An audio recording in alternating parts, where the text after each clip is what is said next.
இருக்கிறான்னு நினைக்கிறேன். இவங்க தான் இதை தான் பண்ணணுன்றதெல்லாம் கிடையாதுங்க. இன்னார் இந்த வேலையை தான் செய்யணுங்கிறதெல்லாம் எப்பயோ மாறிடுச்சு. யார் வேணால் என்ன வேணால் பண்ணலாம், யார் வேணால் என்ன வேணால் ஆகலாம்.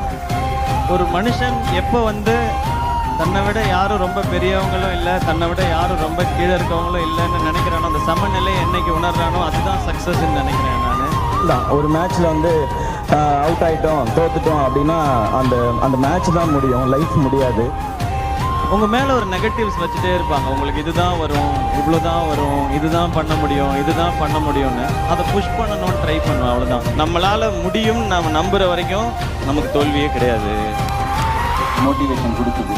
ஏன்னா நம்மளை யார் வெறுக்கிறாங்களோ அவங்கள பற்றி ரொம்ப யோசிக்கிறத விட யார் நம்மளை ரொம்ப ரசிக்கிறாங்களோ லவ் பண்ணுறாங்களோ அவங்களுக்காக ஏதாவது செய்யணும்னு தான் ஓடணும்னு நினைப்பேன். பட் இல்லை, நீங்கள் ஏதாவது ஒரு அச்சீவ் பண்ணீங்கன்னா கூட அதை பற்றி நெகட்டிவாக சொல்கிறது தான் ஃபஸ்ட்டு எனக்கு யோசிக்கிறான். அவன் அதனால அதை பண்ணிட்டான்ப்பா, அந்த பொண்ணு அதனால அதை பண்ணிட்டுப்பா, இதனால தான்ப்பா அவன் மார்க் வாங்கினான்.